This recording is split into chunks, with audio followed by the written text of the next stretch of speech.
The comfort of your favorite seat is now your comfy car selling command center, thanks to Carvana. It doesn't get any better than this. Your favorite seat's the best spot in the house. Make it even better by entering your license plate or VIN and getting a real offer in minutes.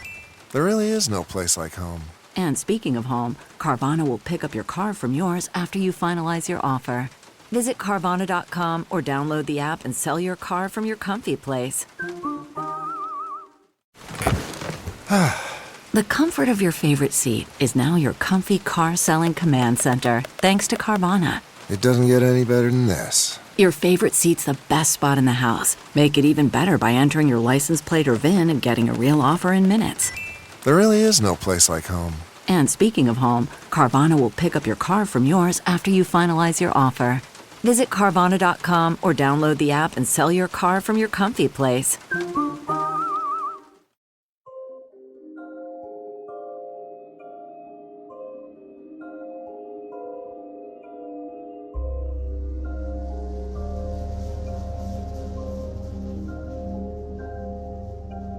In the United States, there are a few contenders for the title of UFO capital. You might think it's New Mexico with its sprawling deserts and a history of UFO crashes and secret military bases. You may guess it's California, covering 2/3 of the West Coast and the location for the sensational Battle of Los Angeles in 1942. Both guesses would be wrong. After compiling data on UFO sightings throughout the US, it turns out that the state you're most likely to spot unidentified aerial phenomenon is Vermont. Located in the northeastern US, known as the Green Mountain State, Vermont has a history of UFOs stretching back as far as the mid-17th century. On an August evening in 1968, 2 teenage summer camp workers got to experience the Vermont UFO phenomenon up close and personal. This case file joined the Theorists as they don their camp counselor shirts on the shores of Lake Champlain and take a look at the Buff Ledge UFO Encounter.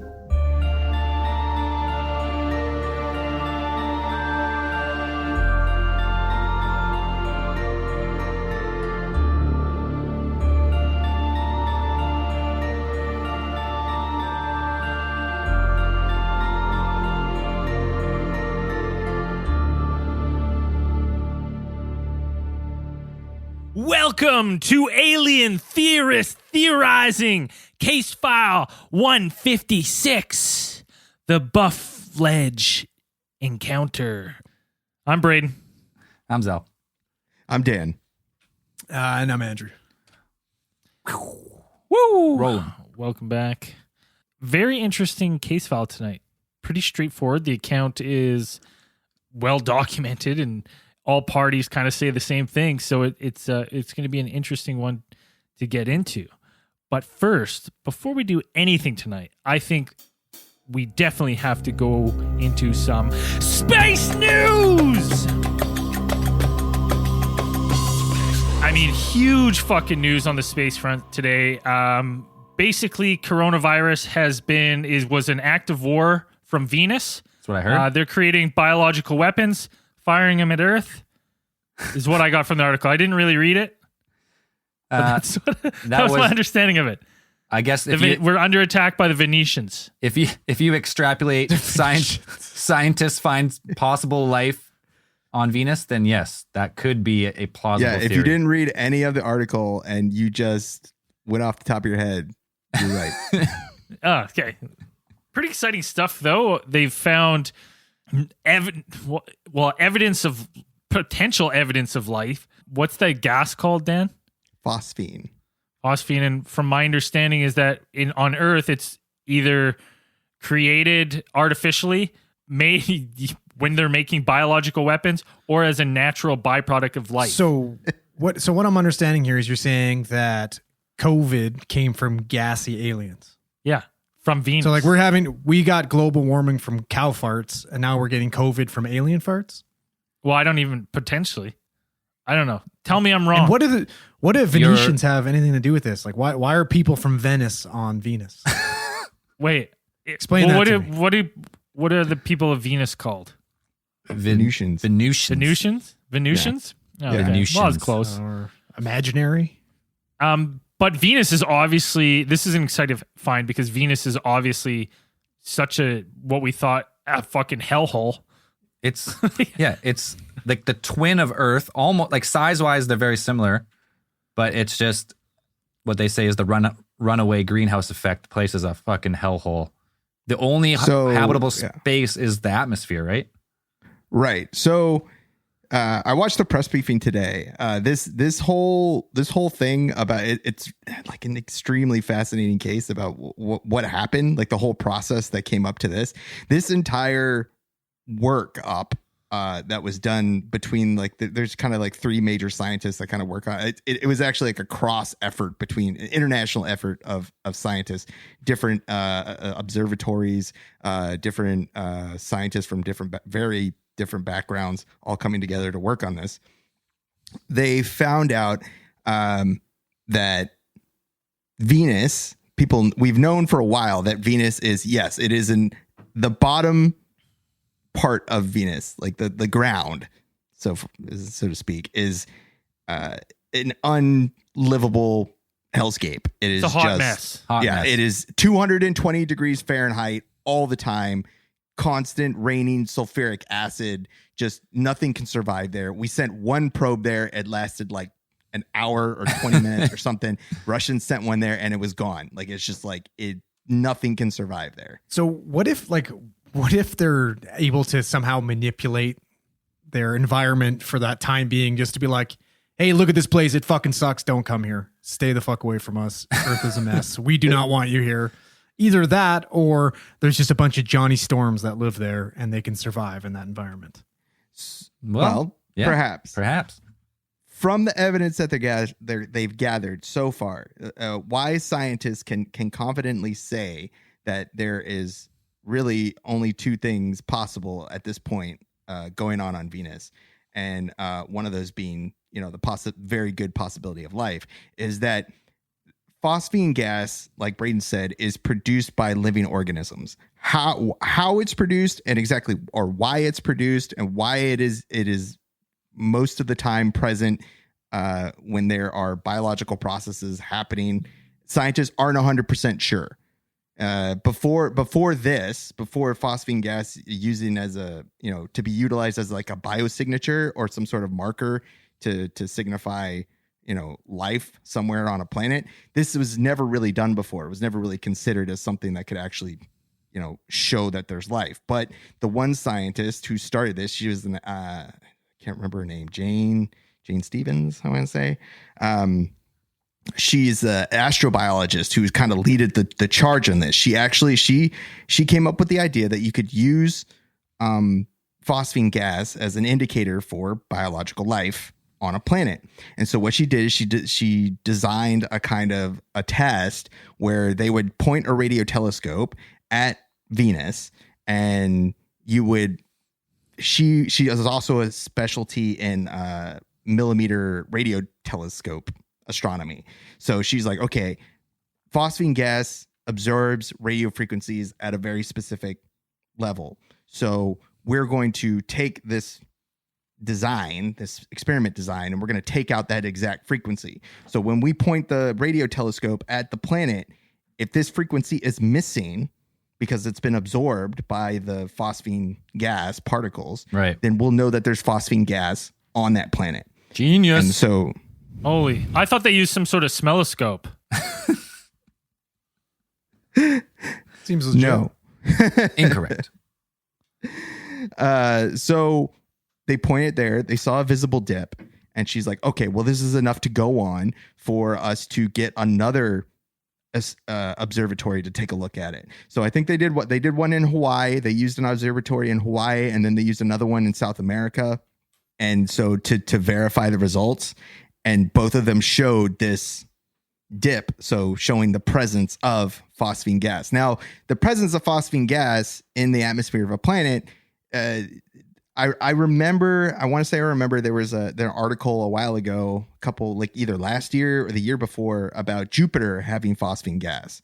So, and we know, it's pretty good to say that Jupiter itself is not a place for life. But No, the thing who would is, want to go there if all it's going to happen is you're going to get more stupider? Like, come on, common sense. This place is terrible. that's what they want you to believe. Jupiter's where it's at. So, but the thing is, the levels at which they are observing phosphine gas on Venus are they've run the numbers. They've run models, thermodynamic models. They've run computer models of possible reactions of that would produce phosphine gas from things like lightning, things like sunlight, things like volcanoes erupting on the surface. None of those in the models that they've done, the hundreds of models that they run, show the amount of phosphine gas come even close to the amount of phosphine gas that they're picking up, the levels that they're picking up within the atmosphere of Venus. So the theory kind of goes that if this is some type of life form, it is producing phosphine gas from the temperate zone, because there's a temperate zone. When you get above a certain altitude on Venus, it actually becomes quite habitable. Like the atmosphere is almost the same as Earth. It's like 85 degrees. We've talked about that kind of briefly before. I think it was in our solar system expansion episode where we talked about you could potentially live in that zone in floating cities. Right. Like And the Jetsons. Yeah. Exactly. And that is one of the things that during the press briefing, one of the reporters asked, like, what would you like to see, to send a probe back to Venus to look for this life, to verify these findings that you have. And they said, yeah, a balloon would work great. They've sent a balloon there before, they said, and when they sent it there, it only lasted for, a couple of hours or something like that, maybe a day. But they're like, we need one that would stay there for, weeks, if not months, to try and find what is making this phosphine gas, if it is possibly life.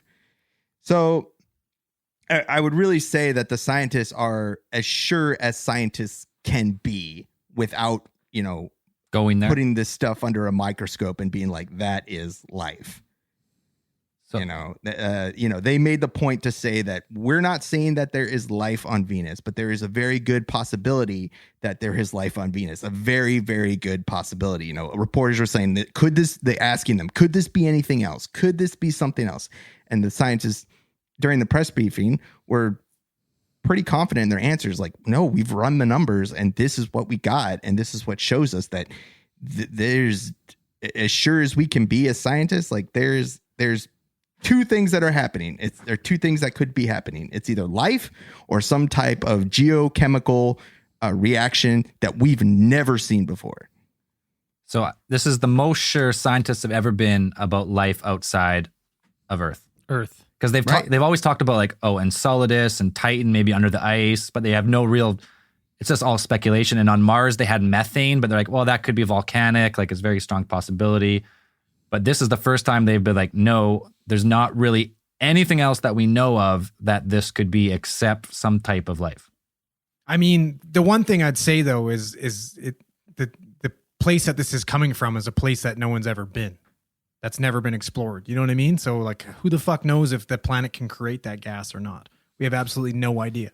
Yeah, but it's interesting for me in that same sense. My argument is that you have scientists who are looking at like, okay, well, what's the easiest explanation that would make sense? And they're saying, well, right now it would be that there's some form of life producing this. That is the simplest and explanation based on their numbers. Like, so they're not going like, no, it would have to be. They're saying like, it would make more sense based on everything that we know and we've learned about science that this is being created by life, because anything else is a completely new discovery that it's unheard of. We've never observed it or anything. Is that out of the realm of possibilities? Like, no, but what they're saying is that there's a better chance that it's from life. I mean, for it to be coming from a completely, unexplored area, that to me is plausible, but well, Venus isn't completely unexplored. Like we have a pretty good idea of the geological processes that go on Venus. Like they have a pretty good picture and just the fact of, obeying the laws of thermodynamics and all of that thing that the geological, based on Earth and just like, I don't know, As good as basic a picture chemistry. you can get without putting fucking boots on. Yeah, without putting basically. a thing, putting actually walking around on the surface, we have a pretty good idea. But like they're saying is like, if this is some sort of geological or geochemical or chemical process, it's something we have never seen ever and has never been comprehended in science ever. It's something completely new. Because nothing produces phosphine gas at the levels, an abiotic process, or a process without biological, any type of biological life form or thing like that. There's no abiotic process that produces the amount of phosphine gas that we see. The only counterpoint I've seen or criticism of the study is there's at least, I think I read one scientist today, John Carpenter, not the director. He said that maybe the data is flawed. He was saying that maybe the radio telescope picked up a different kind of frequency, or the frequencies are off or something like that. That's his only criticism, which I wonder for if me they is, should use maybe a more like, you know what I mean, tool that's we know is going to get a perfect result, and that's. But what here's Braden the was talking thing. about the smelloscope. I Yeah. think the smelloscope would be the perfect thing to use in this situation. But there's no way this. I agree with that. That makes sense. But to me, if they discovered this, there's no way that they were like, all right, that's 100%. Like, they've obviously run the numbers, they've checked, they've double checked, like they've looked at it different ways. So like all the data being wrong all the time, exactly the same amount of wrong for them to get this wrong conclusion. I'm like, to me, that doesn't make sense, because these are people that like they're skeptic by nature. So like that's, they're, as soon as they find something like this, they're trying to disprove it and find out what it could be. Like, logically, this process of finding this phosphine gas was over years. Like they started this stuff like 2014, 2016. They started looking, and they kept their findings pretty much under embargo. Like they kept this really quiet up until like yesterday, when I saw something, I think, pop up, and it was like some of the big point about life being on Venus was leaked ahead of the press briefing, so you kind of had an idea of what they were going to say. Isn't that wild that they've signed? There's been a group of scientists who have, for the better part of a couple years, have been like the chance, like they've held it to their, like in their heads, they're like, we're not alone in this universe because there's life on Venus, which then exponentially like doubles the chances of life being anywhere. Because if Venus is what we thought so inhospitable, yet there's life there, I mean, where couldn't there be life? Yeah. And it at least doubles the chance of us, whatever you're using your mathematical models for predictions of life outside our solar system, it at least doubles it. But I would say it might even go further than that, because potentially having two very different, extremely different forms of life existing in the same solar system. In the press briefing, they remarked about, how now with the telescope technology and modeling and all of the tools that we have and the better data that we're getting, we can see now that stars like ours and thars are common. Like they're not, and for every star, most stars have planets, and that rocky planets like Earth, Venus, and Mars are actually pretty common as well, relatively common. So, putting this and being like, if we found life 100% on Venus, and whether it's microbial life or, it's space whales, I don't know, gas whales, that would be cool too. They've tried over 40 missions to Venus. Half have been successful. There's only been a handful of rovers make it down, but we have in the next like 12 years, like a dozen missions going. So yeah, I think they said Russia has one. I know like Rocket Labs or something had planned one. And I think we talked about it before when we talked about solar system expansion. Like I think NASA had some sort of design contest going on for about like a type of like floating, like a floating kind of lab that would float along the gas seas of Venus or something. Yeah, so we got a lot of stuff, a lot of cool stuff coming about Venus. I mean, this is the first time of all the space news we've done, this is the first time that you're like, we told you there's aliens out there. Yeah. Even though they might be just tiny little specks or maybe nothing at all. But hey, we never specified the size. Like it is really cool. We weren't sizist. We didn't say how big or how small. Yeah, we just said some that of out our there. fucking listeners are sizes, though. I'll tell you that much. Yeah, you short bitch over there, Andrew. Not even the shortest Zell, even though you call me out on Facebook, you prick. I like this one. Andrew, you'll like this. Genetically engineered beefcake mice retain their muscle mass in space. This is dope. These little jack listen, mice. You want to know what the first mice that goes to space that's Jack's, you know what his name needs to be? What? Mice Tyson. Fuck yeah. That's great. So basically, these so-called mighty mice spent 33 days aboard the ISS and retained significantly more muscle and bone density than the control mice that had not been tinkered with. So basically, these fucking yoked mice, all what they're saying is that you just need to do a cycle before space cycles. What are they? Do we know what they're taking? Like I'm asking for a friend. Yeah, it's first like of a all. it's mouse CRISPR. Asking for a friend of a friend. It's called like there's an Meteoroids. engineer. It's meteoroids. The engineering was targeting a protein called myostatin, which plays a significant role in regulating muscle growth. So basically, they just turn it off. So it's like, there is no limit, brother. That's some fucking anime bullshit. That is. I've turned off my limiter. It's like, yeah, okay. Oh, dude, you look at pictures of these mice. Like there's a picture of like a little mouse beside one of these mighty mouse, and you're like, holy fuck, this thing is yoked. You can have my cheese, bro. It's fine. Yeah, it's all is yours. Mice Tyson right there. He's fucking prying open the mouse traps, using it as a fucking bench press, laying down. Hell Ah! They just engineer these mice so they just can grow extreme amount of muscle and bone density. So and then it does not diminish when they come back from space. So Yeah.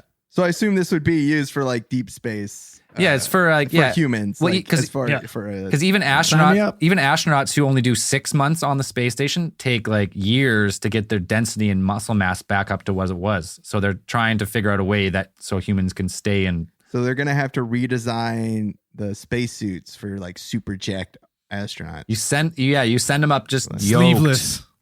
Sleeveless spacesuits Yeah, buddy. That makes sense. with a deep V. Gonna need some shorts Here. dude. I've got a way The better Tesla idea. short shorts, like Armageddon 2. Armageddon 2. There's another asteroid coming, but we've spotted it from further away. But this time we need jack drillers because they've got to survive space. Fuck yeah. No, you don't even need drillers. You just need a bunch of jack dudes to go punch that fucking meteor out of space. Just Mice get on it. Tyson, dude. Mice Mice Tyson. Tyson goes up there, gives it a left hook from hell. It's gone. All right. What else we got here? NASA reveals the heart of the Nancy Roman Space Telescope is now complete. Booyah. The Nancy Roman Telescope has reached another milestone, and they have announced that the telescope's primary mirror is now complete. It's a 7'9" mirror, 7.9, 2.4 meter. I don't know when it's going to be. When is it? Like, I didn't know when they were going to launch it, though. I thought- is it I think- 2025? I think they just stopped giving deadlines on these things because they're always wrong. Yeah. But pretty much it's going to be a better, more focused, longer reaching Hubble telescope. Yeah. Well, and we got that one. We got the James Webb. We got a couple cool telescopes on the way one day. Yeah, isn't the James Webb, that's one's going to be finding planets and like bodies orbiting, but this one's going to be like a deep space telescope like the Hubble, just can go deeper. Yeah, deep into the dark. Where the darkest. Where the darkest is dark. Darker than the dark. Darker than dark. Dark, dim. All right, let's wrap that up for space news. That was a lot of space news. We got some interesting Venus one. Let's get into tonight's case file: the Buff Ledge UFO incident. Yeah. Another abduction case. Another well-documented abduction case, as Braden put it. Very well documented with a couple of first-hand accounts, some regressive hypnosis, and the likes. I'm going to be more useless on this case file than normal because I'm normally pretty useless. But now I'm just going to sit here Googling myostatin inhibitors here. I'm curious. I need to know what these mice's fucking secret is. Yeah, Andrew's like, Teach are me they, Mike Tyson. can we sign up for human trials? I'm down. Let's go. Hey, just put yourself in as a test subject for CRISPR. Tell them that's what you want, and you're good to go. Yeah, listen, a little bit, inhibit the myostatin, give me a fucking afro. I'm good. I'm happy. So Buff Ledge is actually the name of a summer camp that is located or used to be located on the north of Burlington and Lake Champlain. This sounds like Andrew's kind of camp. I was just about to say, I'm like, is this where the mice go?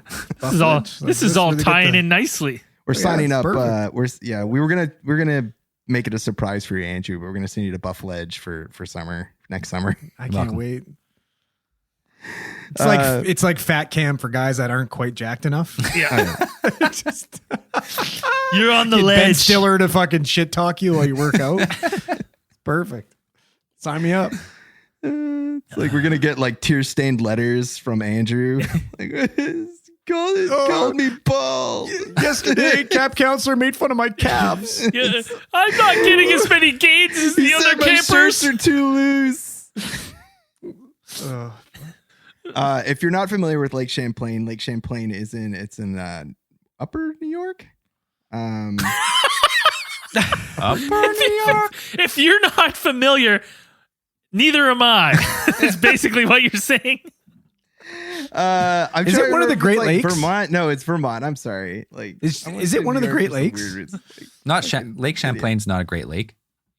Not? Well, hey, maybe it's a Great Lake. Well, it could be a great body of How do water. you know, Zell? It sits right there, like near like part of Vermont and part of New York. Like it sits right there, so that's why I got it in my head. You're He was close. Dan was close. Lake Champlain is also home to Champ, the sea monster. If you guys want to look that up, He's not That's Champ. what They stole him. They stole Ogopogo. I mean, he's not as cool as Ogopogo, but he's all right, I guess. or this is. same monster, interconnected underground rivers. tunnels. Yeah, Tunnels. We'll get there another time.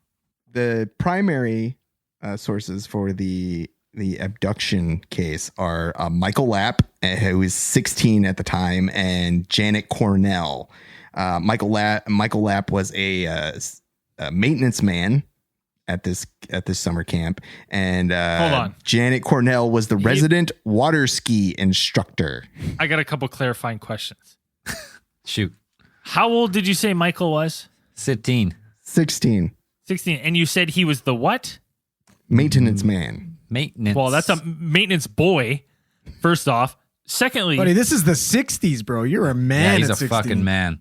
oh, I guess he probably man of the house at 16. Yeah, I guess so. rights, man. It's my bad. Michael Lapp, 16, just probably looked like a straight greaser. He's probably jacked. He had a full for handlebar sure. mustache, I'm sure. Yeah. It's like when you look back at those pictures and you see like your parents at like age like 16 and they look like they're 35. Yeah, It it's doesn't true. make any sense. Yeah. I was impressed by Janet Cornell being a water ski instructor. I don't know how you put that on your resume, but that sounds fucking. I don't know what you tell people. For You water don't. No, skiing. you don't tell people that on your resume. You just put a picture of like you in a red bikini. That's you don't have to even put a title. That's all you gotta do. Yeah, okay, that makes sense. Yep.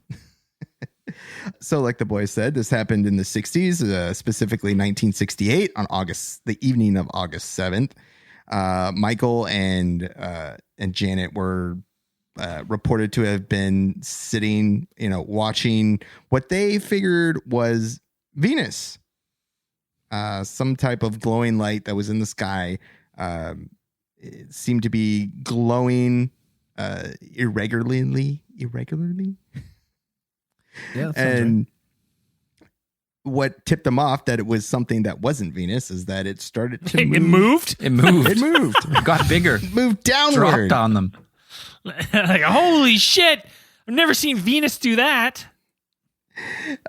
So now they reported that it started out as a type of it looked like a round glow.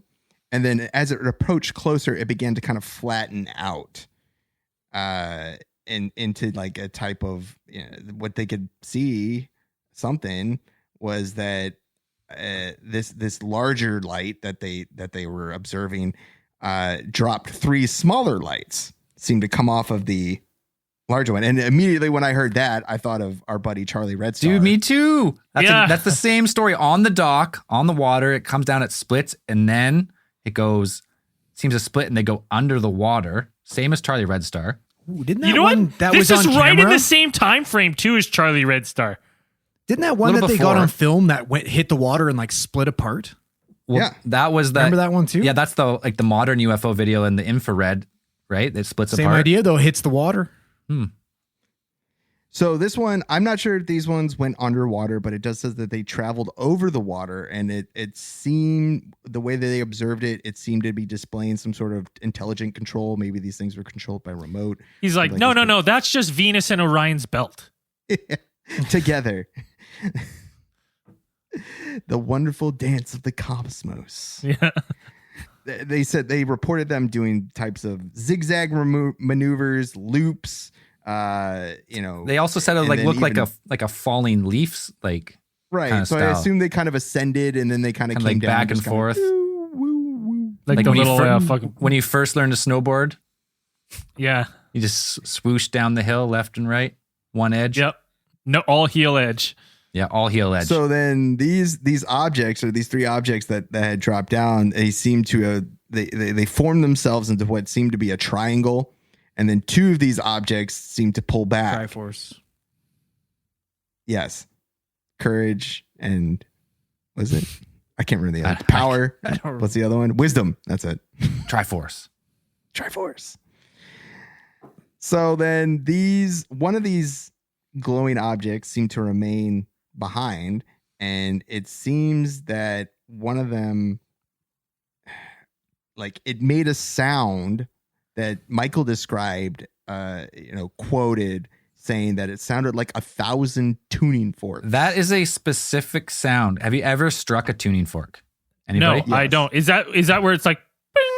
Yeah. So when they tune a piano, Like E? when they It's turn like E. Yeah, when they tune a piano, they have tuning forks, and that's how they tune.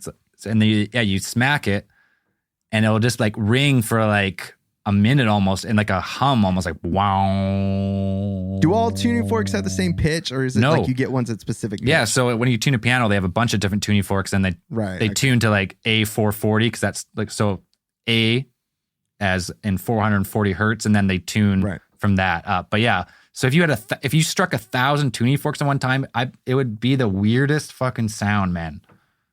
I could only that's a very specific sound though. And I can picture it in my head because we used to play when I was in elementary school. We'd play tuning forks. Everyone had a tuning fork, and you'd strike it. So you'd play. What fucking cult school did you go to? You know exactly what cult school I went to. Oh, you did go to a cult school. I did go to a cult school. That's not a lie. Shit. 100% a cult school.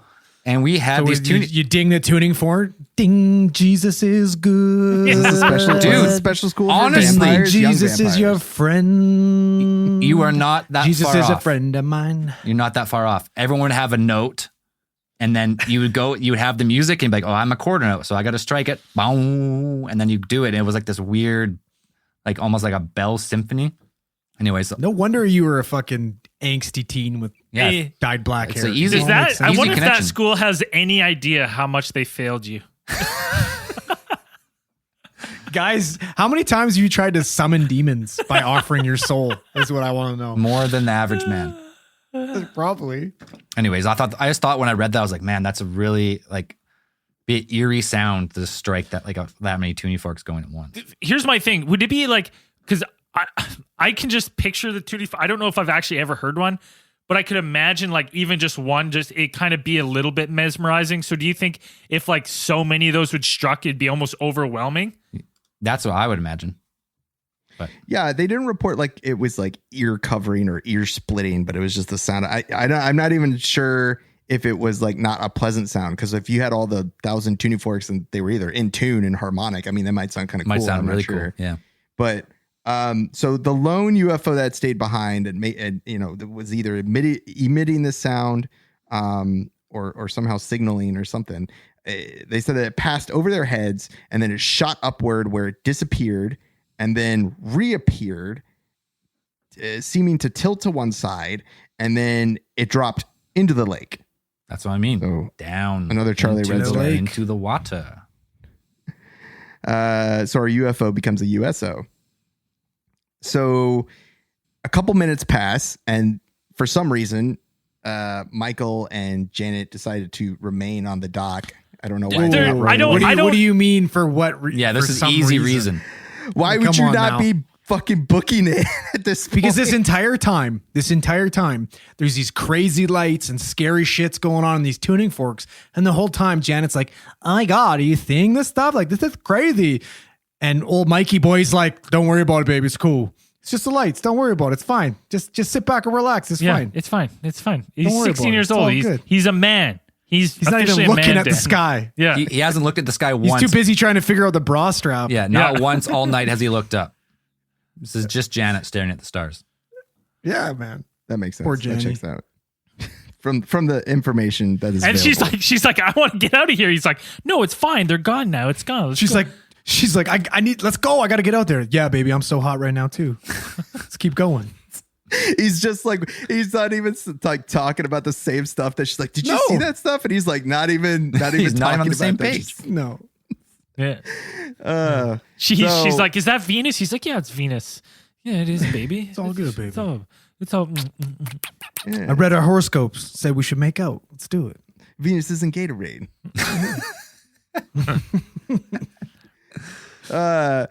So a couple of minutes seem to pass before this object reemerged from the water, and they described it as it began to start to glide straight towards them. And when it got close enough, they seemed to observe a transparent dome, which was occupied by what they described to be two childlike creatures. And I believe Michael made a sketch of this. When he made his report like decades later, he made a sketch, a very very well drawn sketch. We're gonna put it up on the what he live stream saw. here. If you're You want listening, you want to this, put it but up we'll right just now? So Yeah, let's put it up right now. So later on, we're gonna get to it, but he gets hypnosis, and does he draw this before hypnosis or after hypnosis? I think you draw this after hypnosis. Yeah. So either way, this is what he did. He's an excellent artist. You cannot take it away from him. There it is. If you're not watching the stream, So Braden, you want to go to describe what you're seeing, Braden? Like just describe what you this see. craft. Describe this craft. Okay. Well, this craft looks like something I drew in about grade 2. That I got bored halfway with the details. I went, why did I try to make this so detailed? I hate it. My hand hurts. Yeah, my hand hurts from trying these little circles. It reminds me of the times I like used to try and draw Spider-Man, and you'd be like working on his webs, and you get halfway through, and you'd be like, "This is way too much." Yeah. And then the little people have no detail because he's given them like no fucking arms or anything. It's like it looks like half the ship has reptilian scales, or is like a weird alligator. And there's just It looks like an alligator eye closed. and it looks like one of the childlike ghosts is holding like a martini cup, or has a martini arm. Martini. They look glass like arm. wacky inflatable fucking arm guys. Yeah. But I get it. Like, so I get how, like, when he described, like, his drawing is fucking terrible. So we're like, pay someone. You get a, if you've seen this, describe it to someone who can fucking draw. Right? Like, if I get abducted by a UFO and I get regressed hypnotism and I picture this in my head, guess what? I'm not going to try to fucking draw it. I'm going to be like, I need like a sketch artist that I can close my eyes and detail this to. No, you they have can to draw try it. and draw it for content so we can make fun of you. But then after you draw it, you should get a professional rendering done. Just to Yeah, be safe. because this is terrible. This Yeah. is a terrible drawing. It's exactly what you said. Like he drew it and he's like, I'm gonna give it all these scales on the one side. I'm gonna get all the details. And he's like, but the other side, I'm done. I'm tired. I'm tired of drawing the other side of it. When asked to describe these creatures that he saw within the dome of the craft, describe them having elongated necks, the big heads, no hair, Yeah, baby, shaved large for you. eyes, which seem to wrap around the sides of their heads. So it sounds like you're very, your archetypal gray Those aliens. short grays. Yeah. Right?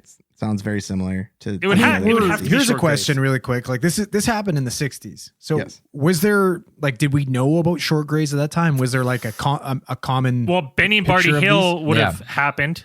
7 already? years before this. Yeah, 7 years before this was the Betty and Barney Hill case. What I'm wondering though, like it's not, was that common knowledge at that time? Like there wasn't easy ways of like producing that fucking story. Well, the Betty though, and was there? Barty Hill one was the first abduction, like worldwide news story, was it not? That's the one where she described the grays, and then through the hypnosis, she said like that, like these aliens, these ETs are from Zeta Reticuli. That's from that story, and that was 7 years before. So that was when UFO abductions really started to make like the mainstream.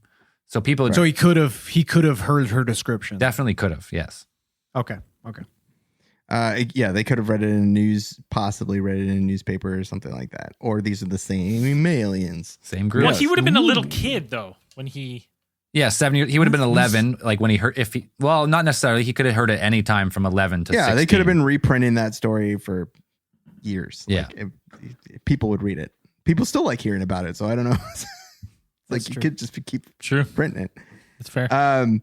So the next part of the encounter begins when Michael says that he sensed a type of kind of communication coming from the beings. Wasn't really sure, and you get this sometimes. We've talked about this on other abduction cases where abductees or communicators with extraterrestrials, they feel like the extraterrestrials are trying to tell them something. Yep. Whether it's some sort of telepathic connection, but they're not quite sure because again, we've discussed this. Maybe it's a biological thing. Maybe it's a frequency thing. Who knows? Maybe one of those where they're getting the sense that they want to tell them something, but you can't completely understand it. There's definitely, fucking shit's lost in translation. When you don't even communicate with language and then you fucking are just trying to put thoughts in someone's head. I'm sure it's just like thoughts and feelings, but we probably don't even think on the same wavelength or even share the same emotional like variation as them. So I guess this was Michael's attempt to communicate. Yeah. Was to slap his knee, and to his surprise, one of the other occupants seemed to do the exact same movement. Wait, so he just as was reported. He slaps his knee out of like just a normal reaction, or he saying? He just slapped his knee. Whether I guess it's either out of surprise or just like he just. Well, by golly, he just slaps his knee. And, by What do we golly, got he slaps here? his knee, and then the aliens in the Like, ship you just know. like, oh, it copied me. Yeah. So that's weird. So now the craft begins to move directly overhead of the two of them. And then you get this description of a beam of light shooting down directly on top of Michael and Janet. And Michael says that he remembers screaming, "We don't want to go." This is where he really showed his age and blew it with Janet. Yeah. Because he was acting like we don't want to go. Yeah. I didn't hear anything about Janet screaming and wailing. No. She was probably embarrassed. Perfect moment for him to like say something cool like yippee-ki-yay, motherfucker, and flip him off, or you know what I mean? Kick rocks. Yeah, beat it, nerds. They're Yeah. trying to get busy on the dock. Yeah, that he describes the light though as being so like almost like he describes it as an X-ray, An X-ray. almost, right? Like you can see his bones. Well, he's definitely said it's so bright. So I would imagine that if he's doing that, like I don't know whether he lifted it up to his head or he put his hand in front of his Try to face block kind of it? block the light because it's so bright. And then, but yeah, he described being able to see the bones in his hands because it was so bright. Do you guys know when you have like a really good flashlight when you were a kid and you would put it on like your fingertip or something, or like, in the like meaty part of your hand? Yeah, it glows and you red. would shine the light through and it would glow red. Like, so like I couldn't imagine like it being so bright where you're like, oh shit, I can see my bones. No, I think. What if they're like, Yes. what if they're scanning them? Being, you know what I mean? Like scanning them to see if they're like worthy of abducting. So it is some type of like penetrating X-ray. light, X-ray of some kind, Yeah. and they're like, oh, let's Yeah, like- oh yeah, that's the right blood. They check their blood type. Yep, right blood type. Yep, Yeah, that's they're the right looking one. for something, right? They're looking for them to have some type Fucking of, R negative. or even just to see if they're healthy. You know what I mean? They're Those good specimen. myostatin blockers. Right, Yeah, ooh. right. That's a good point. I never thought. And I never thought about I got that shit on my head for 5 minutes, and now you brought it back. I'm gone again now. Be on your mind for a year. I'm getting them. So another sensation that they described was that this beam also had a type of liquid feeling to it. It gave them a sense of floating, like they weren't even like standing on the dock anymore. They were free floating in the air. So they're saying. So maybe it is a scanning. It could be some sort of like 3D scanning thing, or maybe it is an anti-gravity, tractor beam, something. Why I think at this point the reason they feel this is because they're being pulled into the ship at this point, whether they were conscious of this or not. I believe at this point they were being abducted, and like even though they think that they were still on the dock, they had these sensations, and I think but like whatever that the tuning fork noise was and the light puts them in some sort of trance, whether they're like vibration and light frequencies just kind of turn off your brain or whatever. Who knows what it's doing to you? But you're out of it. Some type of sedative. And yeah, exactly. What was that case we talked about a while ago where it came to the house and like paralyzed everyone? Andreessen. The Andreessen affair. Same type of thing, right? Motherfuckers just went right through the door. Yeah, like the craft comes in and like paralyzes everyone with the light and the sound or whatever. It's like the same type of. That's kind of cool. Kind of match up. So yeah, like Brayton said, that was the last conscious thought that they had, was staring at that object and seeing that light. The next thing after that they remember, or Michael remembers, is that he could just see the object from the dock and left.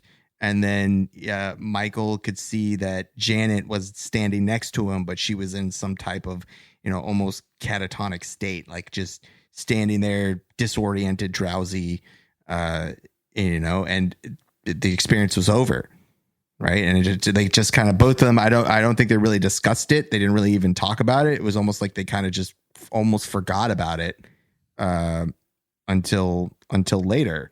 So they both got space roofied. Pretty much. Yes. Yeah. Jesus. You say that? It's weird. It kind of makes me think, I've told the story before of me and Mr. Conspiracy getting spooked in the woods by that loud noise. We had our guns and we froze and we were like, just sat there.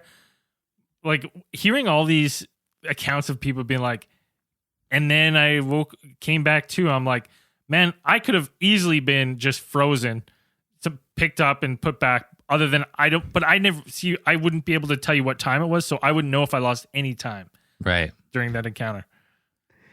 So Brayden, can you tell us, like, after that experience, did you have any disturbing dreams about being kidnapped or abducted at any point? No, never.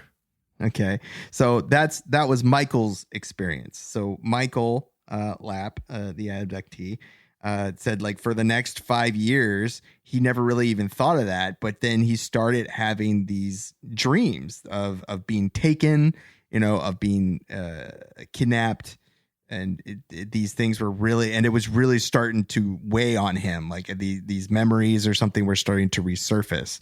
So 10 years later, he decided to contact the Center for UFO Studies, which is the one that is originally founded, or one of the founding members was J. Allen Hynek, right? Project Blue Book. And at this point, Lapp had pursued what I only can imagine was a lucrative and very good modeling and acting career. Wait, he became a model and actor after all this. He went on to pursue a modeling and acting. So we know right off the bat that this man, first of all, is really, really, really ridiculously good looking. Of course. Second of all, we know that he can't turn left. Mm-hmm. What else do we know about him? He knows the files are in the computer. Yeah. I bet you it took him a while to come to that conclusion. It did. But before we get to that, let's take a quick beer break, and then we'll talk about his acting career, and then we'll go on to the investigation of the case and see how it ends up. We'll be right back. Man, that sunset is gorgeous. Grill, patio, sunset. Hard to get better than that. Unless you're browsing Carvana's inventory while you soak it all in. Oh, burger time. So sit back, get comfortable. Carvana's got thousands of cars under $20,000 just waiting for you. I could stay here forever. Carvana, where car buying meets comfort, meets convenience. Download the app or visit Carvana.com today. The comfort of your favorite seat is now your comfy car selling command center, thanks to Carvana. It doesn't get any better than this. Your favorite seat's the best spot in the house. Make it even better by entering your license plate or VIN and getting a real offer in minutes. There really is no place like home. And speaking of home, Carvana will pick up your car from yours after you finalize your offer. Visit Carvana.com or download the app and sell your car from your comfy place. We're back. Wake me up before you go. Hanging on like a yo-yo. So we were talking about Michael's successful modeling and acting career. How'd that go? Like, what's his IMDb? One would say prolific, yes. So what's he best known for, would you say? It's a good I'd question. say the 1994 Sears catalog swimsuit. Wait, 1994? Yeah, it's when he hit his prime. What was he, like 50? Yeah. Dad Like, bods surely were in season he's that not year. best known for the Buff Ledge UFO Encounter. That's this story. I'm pretty sure I found his picture online. I'm pretty sure this is him later in life, 10 years later after the Buff Ledge encounter. Pretty sure that's him. It's a good looking man. Good looking guy. I can't tell you that you're not wrong because I have no idea where that picture's from. So I appreciate the deep V. I love the fact that he's tucked his nightshirt into his fucking ginch or whatever the hell he's wearing. Those it was like really long boxers. Yeah, it's Yeah. a different style back then. Are those really long boxers or really short pants? So that's what I want. That's a good question. I'm not sure. That's not him. You're making that up.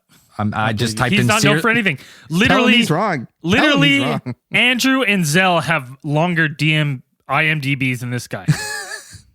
Andrew has more longer credits. to his- IMDb's than you. Yeah, you do. You got zero. Bud. I do have Nothing. zero. Just like Zero star power. Just like Nothing. Michael. You got nothing. Listen, buddy. Listen. If I had zero star power, people wouldn't have made me this. You wouldn't have made me this baseball jersey. No with no my one name can see on on the stream. I know. I can't see anything you're doing. You're just Can't covering even your see face it. There up. it is. Like that jersey's about as existent as your fucking IMDb career, buddy. That's good. Zero. It's- Fading. Nothing. You guys in Fading in those and out. cheap stream setups, you can't see nothing. Just disappeared. That's how good that jersey is. But so obviously not a very successful He did not. modeling career. He did not have a Maybe prolific he was a hand career. model. Maybe he was a hand model. We don't know. We don't know it. Very It doesn't say exactly what type of model or actor he was. There you go. Very true. So almost a decade goes by and Michael, is experiencing these nightmares. He has no idea really who to turn to. And his last choice is, he started to, realize that this might have had some connection with his experience at Buff Ledge that summer. Right. And so he contacted the Center for UFO Studies. They put an investigator on his case, Walter Webb, who wrote the book, which seems to be the primary source of information about this encounter. The Buff Ledge encounter. You can Google it, look it up. There aren't many copies. Nope. There's a bunch. Like if you go on Amazon, there's maybe a couple of used copies. They run for like $60, $65. I think I saw was the cheapest. Jesus. You might be able to find it in some libraries, a public library or something. The closest one that I found to me was in the Library of Congress. And the next one was like 200 miles away in like North Carolina or somewhere. So you can find that, neat. Chances are slim. Walter Webb suggested, after hearing Michael's story, that they try regressive hypnosis, as was kind of the SOP for alien abductee cases at the time. You had Betty So they Barney called Hill. in Dr. Sprinkle, obviously. Yes. I can't say that you're wrong because I don't know who did the hypnosis. Has to be Dr. Sprinkle. So while under hypnosis by Dr. Sprinkles, maybe, we don't know for sure. Allegedly. Michael recalled the experiences that he had that night in August. So he says that he remembered how the beam of light had actually pulled him into the craft. He was able to see the interior, which this craft that was it was actually a smaller craft, which then took them to a bigger craft. So perhaps it was some sort of either retrieval ship, you could say, or something like that, a scout ship that picked them up, or was for securing. You could say it's for securing specimens, much like us. Huh? and took them to a larger craft where they began, what he described, he saw Janet laying on a table being examined. And the examination that he described sounds very similar and has notes that kind of echo the Betty and Barney Hill case. They were shining lights into her eyes. They were taking scrapings of skin. They were taking what seemed to be, different types of fluid from her body. And Michael was, observing all of this. Now, Michael didn't say that these extraterrestrials experimented on him, that he remembers. He doesn't remember any of this, but he does remember having a kind of conversation with these creatures, and kind of, he remembers asking them, why they were doing this, what was their mission on Earth, why are they here? When he pressed them to explain what they said was, or what he interpreted them saying, because there's some sort of, I suppose, a telepathic conversation that's happening. It's make life like ours, other places. And he kind of pressed them on this explanation because, to be more clear, it seems that he interpreted them saying that they wished for life to be like a life on Earth, to be like their planet. And their planet is apparently a planet without violence. Well, it's a noble task, but Well, it seems like a pretty common theme too, isn't it? Like, yeah, they usually only times when they intervene, it's to, promote right. peace. And I think we talked about, the aliens don't resemble the ones that he's talking about, but the other ones we talked about in the Herbert Schirmer case was also very similar. Right. The aliens talking about that they want to observe us and they want to keep us from destroying ourselves, or, there's a lot of cases that are very similar to that. Or that the aliens must not be very familiar with human psychology, because being abducted by an alien will cause lifelong harm. Yeah, like trauma. But here's the thing, like, even if we kind of go into like what Bruce Fenton talks about, and like, they're tinkering with our genetics, like, even if say they're playing the long game here, and they're say taking Janet and putting something in her genetic makeup that's going to pass on to her kids, and then she's going to pass on, and so on and so forth through generations of people, right?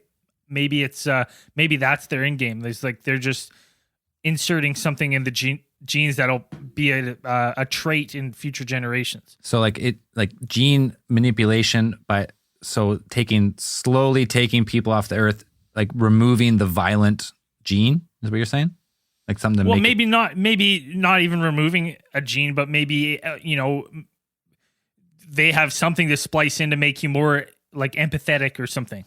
Like more, and they're just right. Okay, more in tune with the universe. More.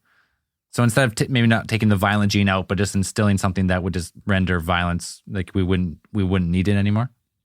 Yeah, I wonder if while they're at that, they could just go ahead and take out that myostatin as well. That would be fantastic. I'd be into that. Earth is jacked. Yeah. Jacked Earth is a happy Earth. No need for violence when everybody's so jacked. Well, no, that's like the old Tesla's thing, right? If everyone has a nuke, no one has nukes. So if everyone's jacked, who's going to scrap, right? We're all yoked. Mutually assured destruction by everyone just being so jacked. No one wants to fight each other. Yeah, that makes sense. All your diplomats and stuff, like you go into like peace talks and everybody's just enormously ripped in these like suits with like no sleeves, sleeveless suits. It's just gonna be, why are you acting so messed up towards me, bro? Peace in the Middle East, so bro. messed up towards me. Ah! Should we have a bench off? Yeah, okay. Dylan, you son of a bitch. all peace talks are sealed with like the bro arm, like the predator arm, grabbing the forearms. Yeah, fuck yeah. It's the kind of world I want to live in. Yeah, that makes sense. We'll get there. We're getting there. Mice, then men. There we go. Always starts with rodents. So now, in an effort to corroborate the story, they got in touch with Janet, who had been living as a stay-at-home mom at the time, and she agreed to go under regression hypnosis as well. And she gave descriptions which seemed to verify what Michael described. She said she recalled feeling cold on this examining table. She remembers someone pulling at her hair and pinching areas on her neck. So these recollections seem to support that Michael and her had some sort of abduction experience. It's weird. I seem to remember them like a few different cases we've talked about the neck. Oh, like small marks on the neck and stuff. Small marks and like remember they were talking about like a needle going in underneath the chin and the neck and stuff like that too. I think that was the Andreessen. I can't remember. Andreessen was the one where they changed their clothes 3 times as well. Yeah. Yeah, that one was pretty sexy. Sexy aliens. Yeah. Case file coming soon. So her memories, it seems like she was unconscious or, mostly unconscious for the total of the abduction. Lap's memories seem to be a bit more specific. And he said that he actually remembered seeing other humans aboard the craft before he left. He wasn't really specific actually as to whether they were being examined, or I couldn't find whether they were are they walking around like he was. There wasn't he wasn't really specific on those points. So not only do you have Janet corroborating this story, Webb apparently also talked to other members of the camp who were, had been working at the camp at that same time during the same period that Janet and Michael were working there. And they had said, he had a couple of them actually said that they had also witnessed strange lights out over the water. And on the very night of that abduction, that same August 7th of 1968. So you have that as well, kind of adding to, the veracity of the story, if you want to put it that way, that other people saw something. They saw these lights, or they saw what they couldn't identify as UFOs, or, they couldn't identify as anything else. Right. And then there would also go on to report that there were 2 other employees at the camp that Webb suspected they were also victims of the abduction. He didn't give names, but he reported that this incident may have taken place earlier that summer and actual several weeks before the incident with Michael and Janet. But he said that it seemed that their experiences mirrored almost exactly what happened to them, that you have these, it started with the strange lights out over the waters, similar to Charlie Red Star, like we said before. And then you have this appearance of this disc-like craft happening, and then perhaps they were taken, or maybe that's all they saw. But, they might have been abducted and their memories didn't get, because it seems like if something maybe happened to Michael, or to kind of trigger those memories. I mean, memory is a tricky thing. So if he blocked it out and then maybe some sort of event, I don't know what was going on in his personal life, but well, isn't that one of the things with happen. Like people who experience like severe trauma sometimes automatically just don't remember? Well, I mean, the brain is a tricky thing. So it's like, if he blocked it out, it could have been there might've been some specific event that triggered his recovery of these memories. Like it's not unknown for that to happen. Andrew, do you know anything about, like, I've heard before, I'm just spitballing here, but I heard before that when you experience severe trauma, sometimes like as their body's reaction to like get over the trauma, it just almost like omits it from memory. Well, there's such thing called post-traumatic amnesia. Right. Which is something that definitely could have happened to this guy. So like some bad happens and your brain just naturally, like for whatever reason, just won't remember that day or week or whatever. Oh, totally. You could completely forget that entire time frame. Like, it could completely just fucking disappear. I've never, like, I don't know anything about hypnosis and shit like that. I don't know if that, if it works or if it can bring that stuff back, but PTA is definitely a real condition, and it's actually unfortunately quite common. So one other interesting thing that is about this case is that if you look it up, if you type in Buff Ledge Encounter, you'll come across at least one or two blogs that talk about this perhaps being some type of hoax, or being that, they base that theory on photos which are allegedly taken at Buff Ledge, and they show what seems to be like the efforts of what they say are camp leaders, and they were doing some kind of like end of the summer kind of prank fest or whatever. But they made up these, they built these large, like it seems to be made out of like, whatever, scrap wood and stuff. But they built these UFOs, and they dressed up like aliens, and they were running around and like abducting campers. Like that was their kind of their prank for the. So I found, we got these pictures here of, so I get that I get the theory of maybe they're trying to play a prank, because the pictures I have are of built UFOs, like fake UFOs look like they've been built on like maybe like PVC with something wrapped over top of them or something. Yeah, I'm not even sure they can move them. No, I'm not even.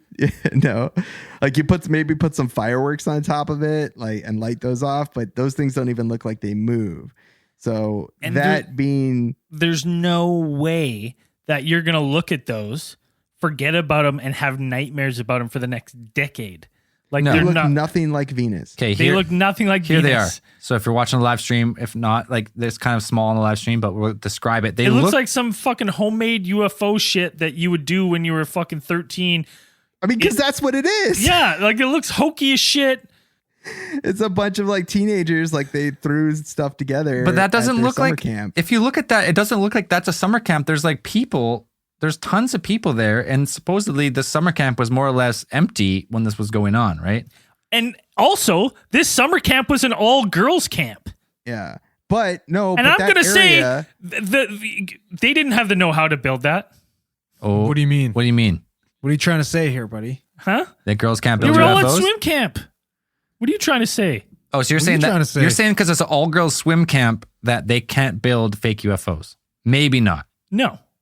I'm not saying this was. You're this telling wasn't like, me this is even more important here. We're telling me we got a 16-year-old mechanic or whatever the hell he does working at an all-girls camp. Yeah. That's what we were saying. Kid fucking hit the jackpot. Yeah. The summer camp job of all summer camp jobs. Jesus. Wow. No wonder he's with a chick 3 years older than him. He had the pick of the litter. Good for him. Good for him.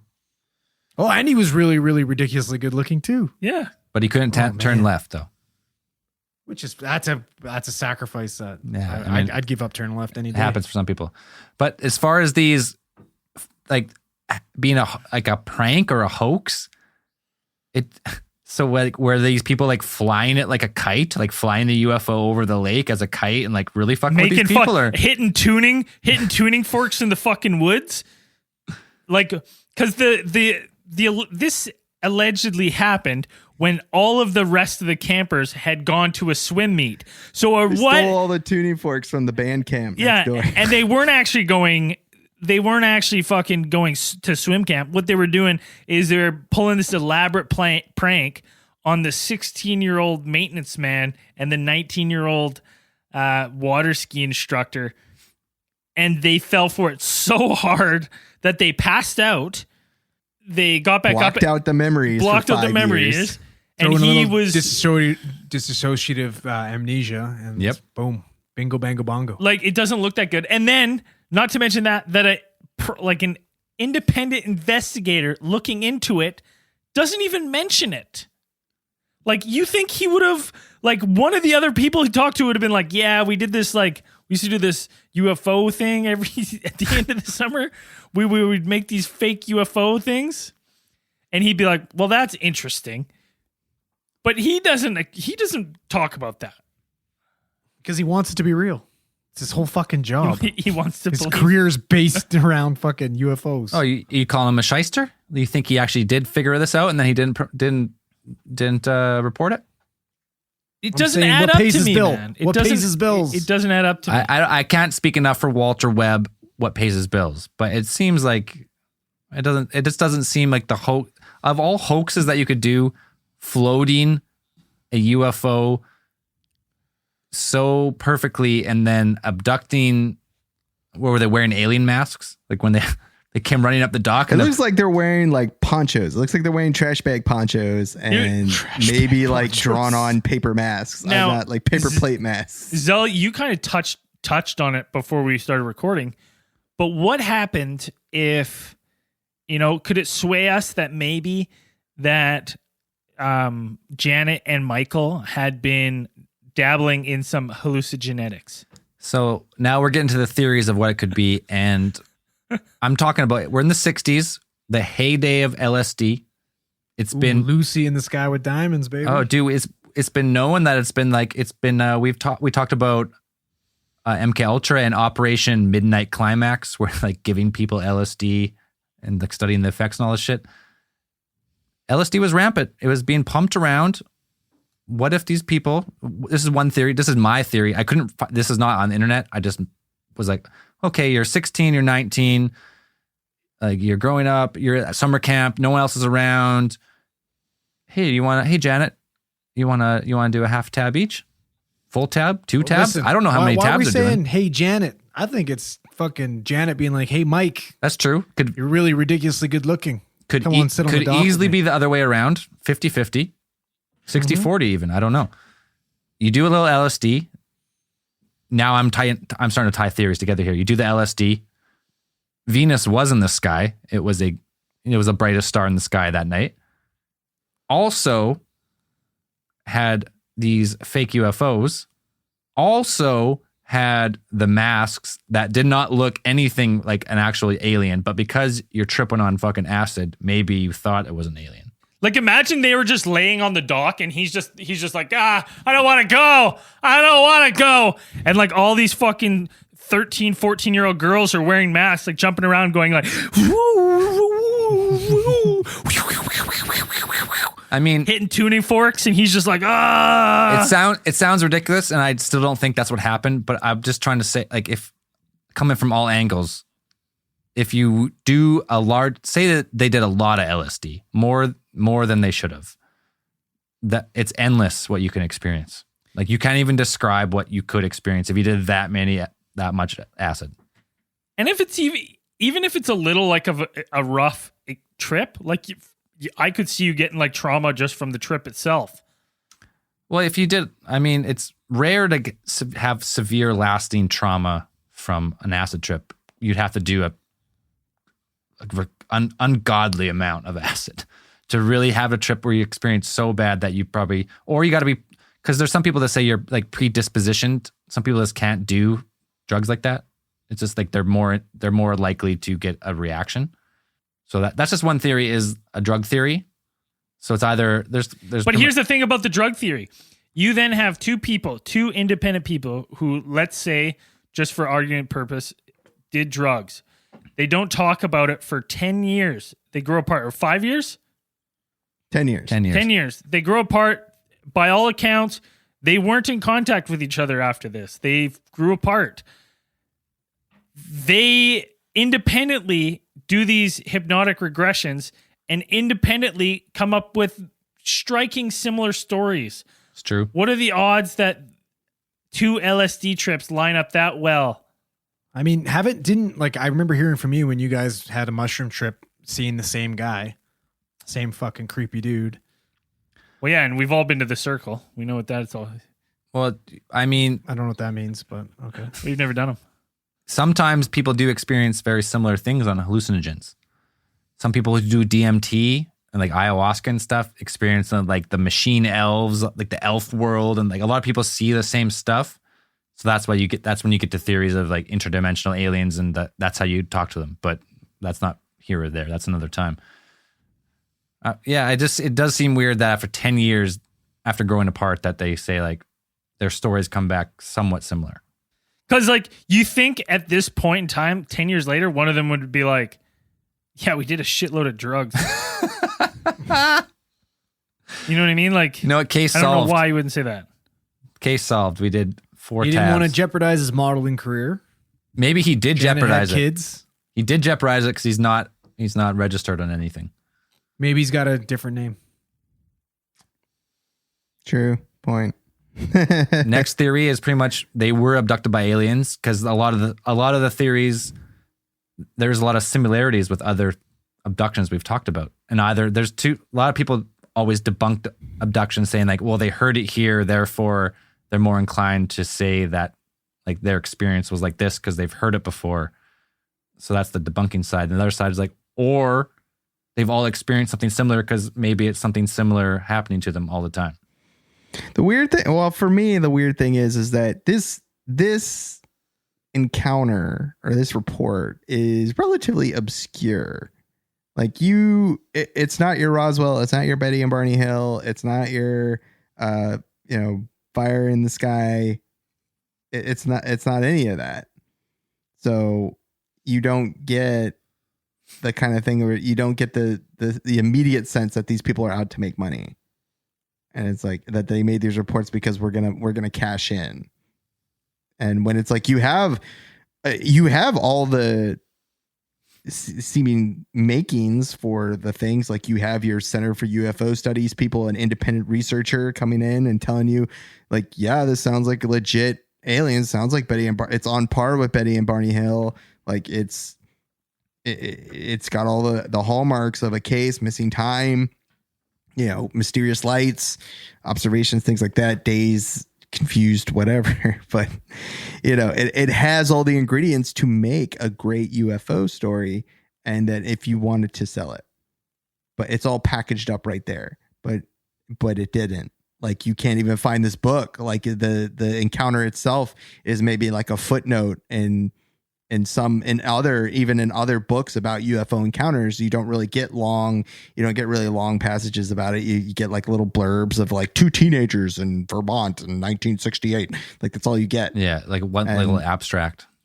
Yeah. So I can't say it was like they're making it up for money, because it's like they didn't really make any. It did not profit. To me, that strikes me as like credible for this one is some of the details that they describe of like, the tuning forks, like that is, like Zell said, like it's a very distinct sound. So it's like, I would never think of that to make up a lie. So it's like, I just like the details of the story. Like when I hear it, I go like, okay, I find it more believable because I don't find it extreme in one way or another. I don't find it too vague. I don't find the details to be like crazy, where you're like, there's no fucking way you didn't pull out a samurai sword and start hacking these things up. Right? Like, wait a minute. Are you telling me that you doubt the stories that come out of Stardust Ranch? No, I never said that. But it's just the little things, like, it dropping into the water. We've seen that. We've heard that so many different times. And throughout the years of like, these things just not making a splash, just going right into the water, the different lights, the feelings. I like everything about this one. The fact that these people, didn't stay connected, they didn't profit off it. They were independently talked to after and came up with the very similar story. Had they been lying about it back then or now, someone would have fucked that up, unless they were in cahoots, right for 10 years. I agree with that. I could get on board with that. Andrew, I believe him. Andrew, what do you think about this one? Our most believing alien fiend over here just loves them, loves encounters, loves everything about him. What do you think? I'm sorry, I was Googling some stuff about my statin. What's happening? What's going on? No, this one, I don't know. There's not enough here for me to fucking buy it. I think it was a fucking hoax, especially with all that shit, the pictures of the fake UFO stuff. Like, that's way too. Well, that was something different, though. That wasn't from them. That was someone else trying, like, well, this is why they faked it. I don't know. Just not enough for you. I don't buy it. Not enough for you. It's not enough. I don't know. Nothing. Just doesn't do it for me. There's few accounts. A couple kids getting it on the dock, doing some drugs, saw some crazy lights. Venus was in Gatorade. Bingo, bango, bongo. Case closed. There you go. Dan, what do you think? Well, Well, like I said, it's a relatively obscure case. Like Braden brings up a good point where the guy makes the description of it sounded like his description of it sounding like 1,000 tuning forks. That's a weird description. It like, is. Now that I think about it, it is a weird detail to kind of put in your story. So why would you? That's not something that I've heard in other UFO cases. Like I've not, I've heard the high pitched sounds, maybe stuff like jet engines, or that kind of stuff. But I don't think I've ever heard it described quite like that. Just like a fucking bing or something. A choir of like a chorus of harmonic, tuning forks. Like I haven't come across that yet. It might be out there. Other people might have heard it, and I might start looking for it now when I do my research. But that is a weird little detail. And for me, it's like maybe something did happen. It's just like, pick them up, drop them off. Maybe. We don't really know what. We don't know. The communication wasn't there. The X-ray beam was super interesting for me. That is good. That's the first time I heard that one too. X-ray beam. It's like see through your hand. And that makes sense to me. It's like, you know what I mean? It just makes me think like these people, they were selecting these people for a reason. You know what I mean? Like they could have just kept going, but they picked them up for a reason. I don't know if someone shone an X-ray at you, you would be able to, because you can't see X-rays, so you wouldn't be able to actually see what it's seeing, right? But I mean, the light thing, it being overly bright makes sense. If it were so bright, you would get that. If it were powerful enough, like if you put your hand up to it, it might give you the illusion of like, oh, I can see my bones in my hand because it's so bright. Maybe you can't really. I mean, you could if it were bright enough, like you can see. If you put your hand up to a light source that's like strong enough, like you'll see almost through your hand. Like you can see. Yeah, sure, close. But you're not going to see like your outline of your bones. You'll just see like the glow through the outside of your fingers. If it's strong enough, I think you can. Well, maybe. I'm not. I don't know. I have no idea. But yeah, I have absolutely no idea. No idea. But yeah, it's a cool case. Braden, what do you think? Did we already do you? Yeah, I already did mine. I believe them. Believe him? I think so too. I think something happened. Of all the cases, this one is. I'm not going to say that's a hoax because there's not really much hoaxing out there. It's just like. It's a simple case. We all know he was just using this in order to launch his fucking male modeling career. It didn't work though, so it didn't work. All right, we went pretty far in this one. Should we do a UFO case of the week? We got some big news. Should we just? Yeah, let's talk about the big skip news. it. We're gonna skip it just because we got some big news that we're gonna drop on you right now. Heel turn, baby. Heel turn. We're the bad guys now. We're the bad motherfuckers. We're the bad motherfuckers. Zell the sold. cream has risen to the top. Listen, all Zell trying to sell his soul to the devil finally paid off. Yeah. All right, well, let's just rip the Band-Aid off. If you've been on Patreon for the last it's been like 6 weeks since we've started this process. And we said we got big news that we can't tell you yet because we're legally not allowed to because the stuff was still in motion. Listen, we've been doing this podcast for almost 5 years. Wow. And almost 5 years, like having fun, just doing the podcast. I mean, the first few years, we didn't do a lot of episodes per year, but we still did it every year. We all had a lot more hair when we started this podcast. We all could drink a lot more. That's true. When it started. That's true. And we've never really profited off the thing. We've always just done it for fun. In the last 6 months, we've decided that we wanted to become full-time creators. And whatever is out there in the universe brought our good buddy Joe Rogan over. Said, hey, you guys you want to follow me to this network? None of that happened. We didn't talk to Joe. No, we did not talk. We've never talked to Joe Rogan. But let's rip it off. Alien Theorist Theorizing is partnering with Spotify. Woo! So technically, we're Joe Rogan's coworkers. Kind of. That's kind of true. Ish. Michelle Obama. Colleagues, basically. Colleagues. As well. We're colleagues. So basically, the negotiations went like this. We said if Joe Rogan got $100 million, there's 4 of us, so we want $400 million. And you can imagine how that went. That did not go well. Free Spotify premium accounts. Which we may or may not have got at least that. Matching lime green Ferraris. I mean, like that's all it took to get us over there, but whatever. It's fine. So starting October 16th, we will now be exclusively on Spotify. I should be very transparent of what's about to happen here. So because we're exclusive, Patreon, the live stream will continue. YouTube channel will close, but the live stream will continue for Patreon, and you will still get the show early. It'll be the live show. No edits. That's the only change. There'll be no edits. So what you just watched is what you'll just hear. Or if you didn't hear, audio version. If you didn't watch it, it's the same. We don't do a lot of edits on the show anyway, but that's one of the difference.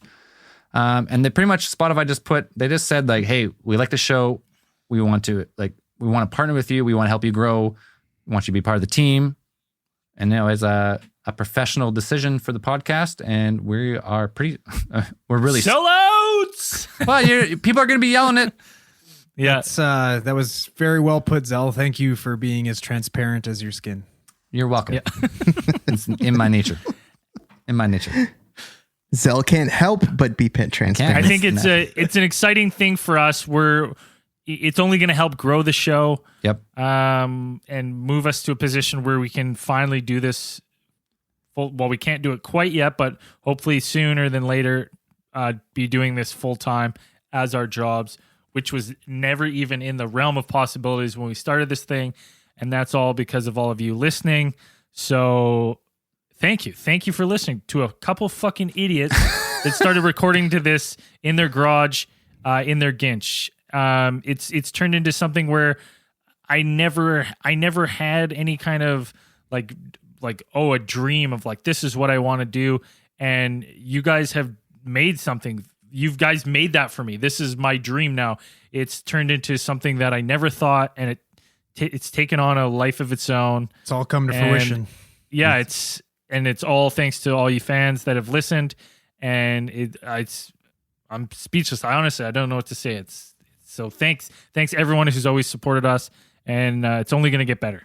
Yeah, that's the thing. Like, people are going to say like, "Oh, you sold out," but like, really, we're going to be able to spend a lot more time doing the show, a lot more time doing bonus stuff for the show if you're on Patreon. So the only thing on Patreon's changing is you're going to get a live version, not the Spotify only version, but you also still get all other bonus stuff we currently do. And we got more time now. We'll be able to do more, create more. People are always asking, like, are you guys, when you do those skits, are they improv? Yes, they're definitely improv. They're improv. And now that we have time, they'll probably be a lot fucking better. Well, they'll still be improv. They'll be us a little more planned, maybe. I don't know. Yeah. So that's the news. That's the news. If you've been following along on Patreon for the last 6 weeks, and we keep saying it because we thought it would happen earlier, but I don't know, it's a big company and that stuff takes time. We had to throw back and forth a couple times. But it just goes to show you, I mean, if you've ever started, was thinking about starting a podcast or something with your friends, just do it and pursue it. Or any creative outlet with your friends that you've always wanted to do, just do it and pursue it and stay focused on it and dedicated and never stop trying to improve. And, we're examples of what can happen. If you start something and you like it, just keep doing it. And eventually you'll just naturally want to improve, naturally want to be better. And then more people listen, the more you improve. And then you always hear that story. Like when you hear like, oh, like how these guys start, how they make it that movie, like how they start. And then you go back in their history, like, oh, there's just like a few people or one guy, two guy, three guys, a group of friends just started doing something. And eventually good things happen. So.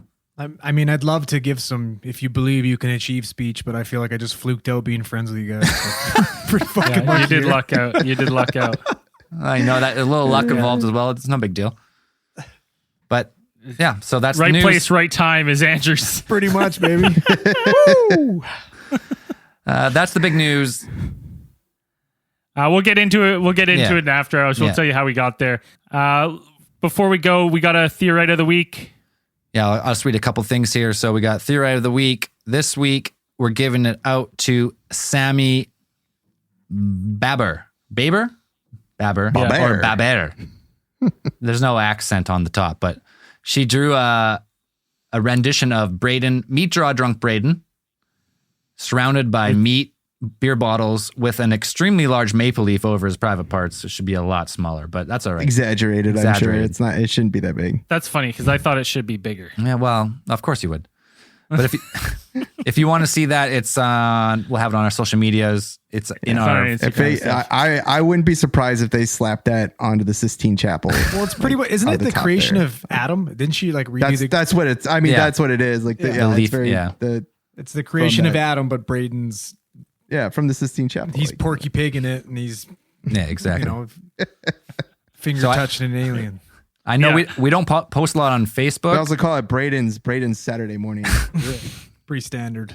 We don't post a lot on our public Facebook, but if you want to join the Theorite page off the Facebook page, we post more in there because right now Facebook and social media is just kind of, it's just not fun to be on. So we just like the surface of Venus. Yes. Yeah. Fucking hellhole. That's gold. That's gold. That's exactly what it is. So who said Dan can't make funnies? Yeah. This is I'm not the join Master Splinter made a funny. Hey, stay out of my fucking lane, Dan. All right? I don't come into your lane ever. You can't enter his lane. That's the problem. Yeah. You're sexy Braden now. You know, new funny guy. Okay, let's we're gonna continue on. Patreon's not gonna stop.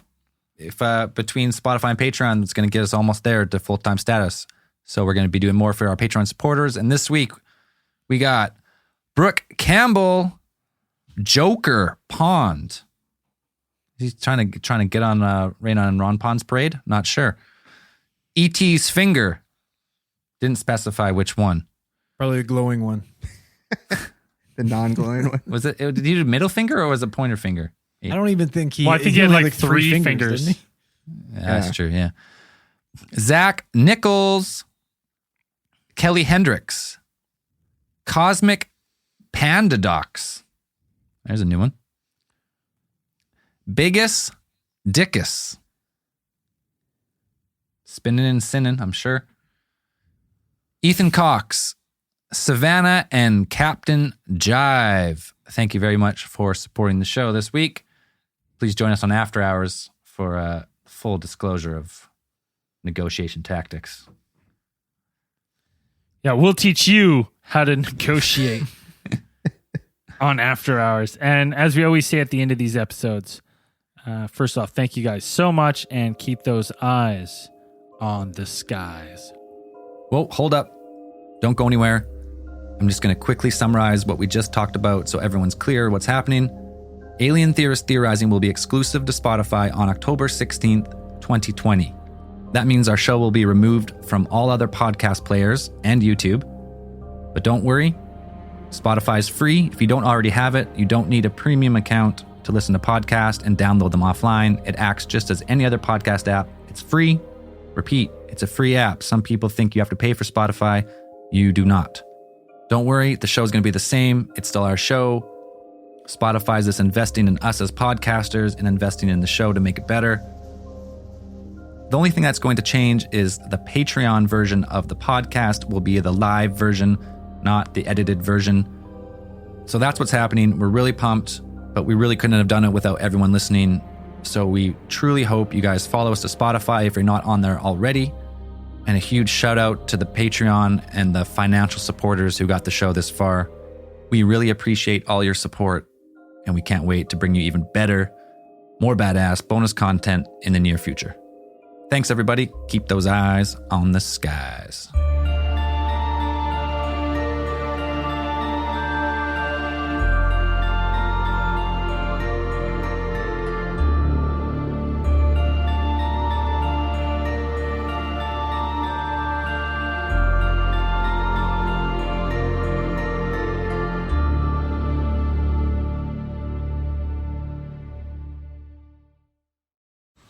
Man, that sunset is gorgeous. Grill, patio, sunset. Hard to get better than that. Unless you're browsing Carvana's inventory while you soak it all in. Oh, burger time. So sit back, get comfortable. Carvana's got thousands of cars under $20,000 just waiting for you. I could stay here forever. Carvana, where car buying meets comfort, meets convenience. Download the app or visit Carvana.com today. Man, that sunset is gorgeous. Grill, patio, sunset. Hard to get better than that. Unless you're browsing Carvana's inventory while you soak it all in. Oh, burger time. So sit back, get comfortable. Carvana's got thousands of cars under $20,000 just waiting for you. I could stay here forever. Carvana, where car buying meets comfort meets convenience. Download the app or visit Carvana.com today.